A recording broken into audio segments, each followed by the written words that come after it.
what else we learned as far as like what does it mean to be a coach? And this is the definition that they gave us. The organized provision of assistance to an individual athlete or group of athletes to help them develop and improve their performance of their chosen sport. Their chosen sport is CrossFit. It doesn't matter if I have a mom, a 40-year-old mom that has 3 grandkids and she just wants to, look fit and be able to play with their grandkids. We still have to help that 40-year-old mom improve in her sport, prevent injury, right? It doesn't matter if it's a 20-year-old CrossFit inspiring games athlete, right? We still have to help them improve and develop that aspect of the sport. So just things to consider whenever it comes to being a coach. So cool. And then I guess one more thing before we break then. I want to know personally, why did you want to become a coach?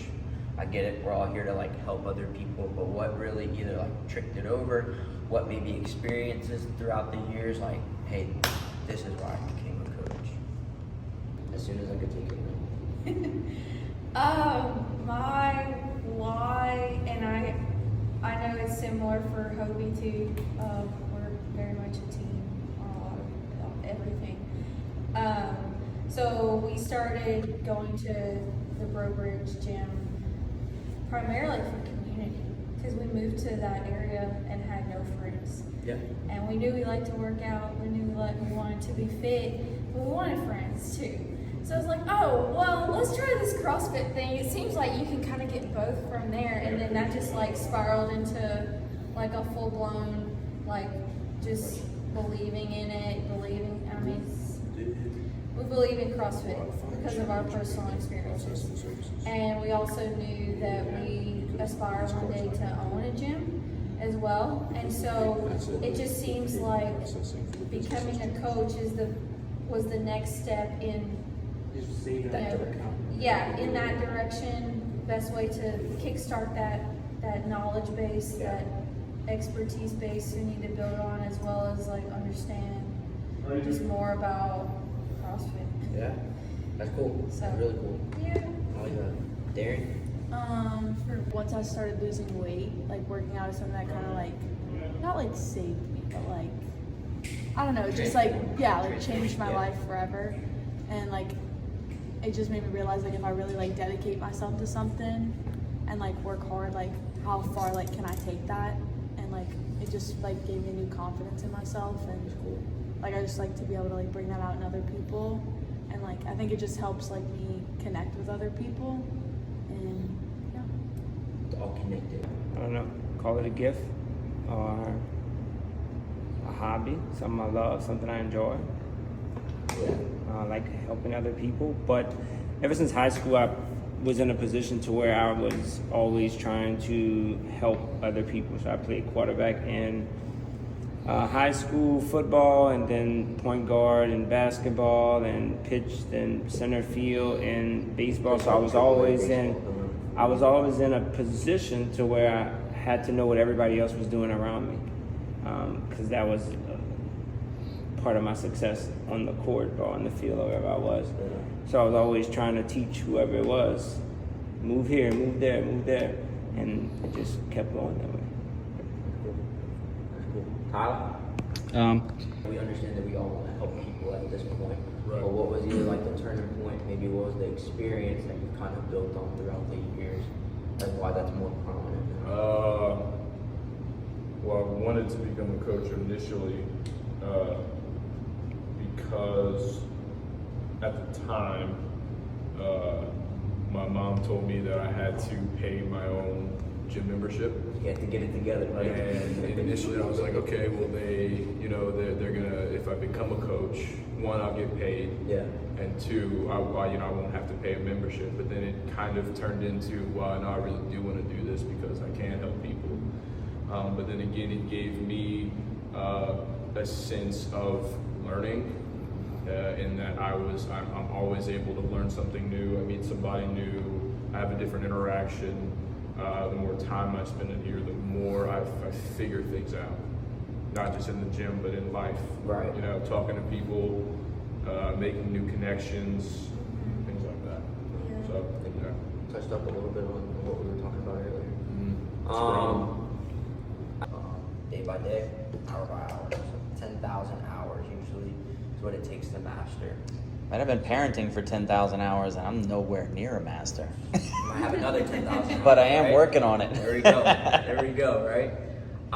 So going off into the coaching aspect of things, right? This is just as important as coaching, right? And we try to balance these two things out. Same thing. It's going to be hard because we're going to probably lean to one side because that's just how we are. We like it. We're going to stick with it. It's a little bit more comfortable. But as far as coaching goes, today, what we're going to talk about from the base of that pyramid is just sensory. And what that begins with is just seeing movement.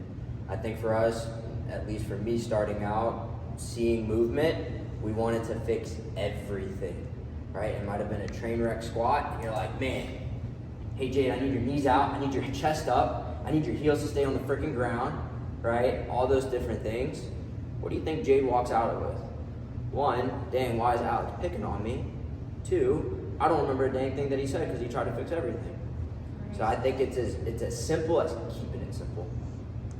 Walk into your class, maybe have 1 or 2 points that you want to focus on for that day. With the seeing and what the level 2 defines it as is the ability to discern good from poor movement mechanics and identify both gross and subtle faults, whether the athlete is in motion or in static, so dynamic versus the static. A trainer who can effectively assess the mechanical positions as sound or unsound throughout movement has capacity in seeing.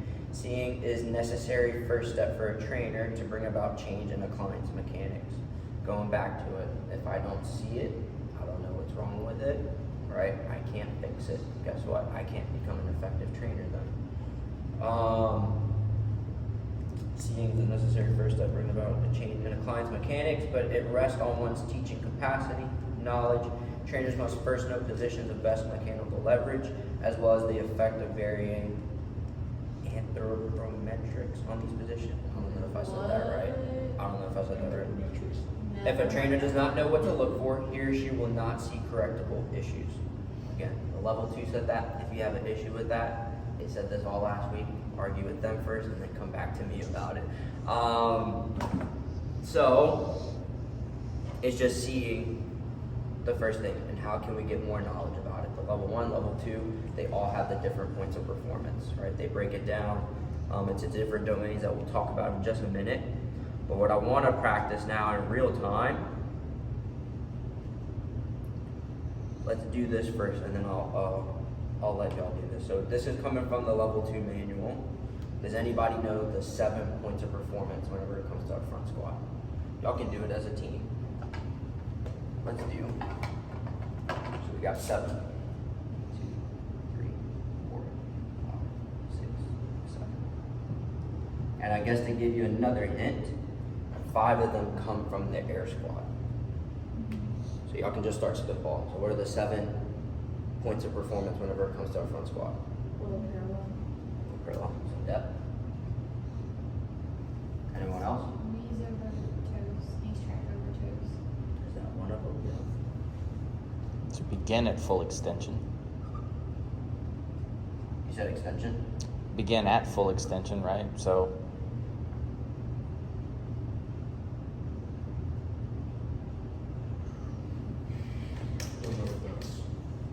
Another one? Another one. Yeah, I feel like the elbows. Elbows forward. Yeah. So we'll go proper front right. Swing through. Go down here. Front squat mechanics. Hips back. Yep, initiation with hips. Chest.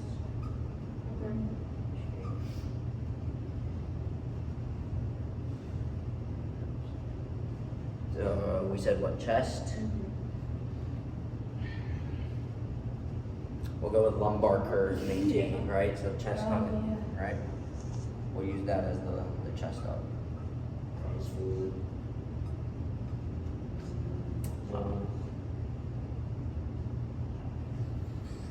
I think y'all are overthinking it. Simple, simple. What else needs to happen in the squat? Break it down in your head. What needs to happen? Full foot contact. Go down. And then one more with the front rack. 2 points of contact. Full grip on the block. We're getting there. Y'all hitting like the green. What ones do we have? You got one more. You got all the air squat. You need one more of the actual front squat. Something to do like maintain More about some core shoulders. stability, or is that with the lumbar? Might be with the. Bar stays close to the frontal plane. Close, right? Y'all were hinting at it. So with that, myself included, right? I didn't know these 7 things for the front squat. But guess what? We got things we can work on and actually look for now. But with this type of stuff, like we talked about earlier, we might see a train wreck and we want to fix all of these freaking things, right? But with that, pick 1, 2 things to look on. From there, I would triage it at that point. What's going to be most important? Probably my lumbar, right? My frontal plane, probably. It is a Freeman. Right. You know, that's a good starting place. Once I can fix those things, and that's good, and I have that tool or in my tool belt, all right, I can look for the knees, right? So it's important. Not saying you have to learn these verbatim. You know, that helps you learn that way. But now you have a set of tools that you can actually look in class and actually fix.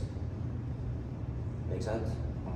So with that, does anybody want to volunteer before I volunteer someone to go over the front rack or the front squat? So workout is 3 sets of 5 front squats today, and then we have front squats, toe to bar, and jump rope. I want one coach to lead a specific warm up in the front squat. Connor's like, I think I'm running out of time. Don't make me do squats. That's what I got issues, man. For real. I mean, you're good. People are struggling. Yeah. I need one person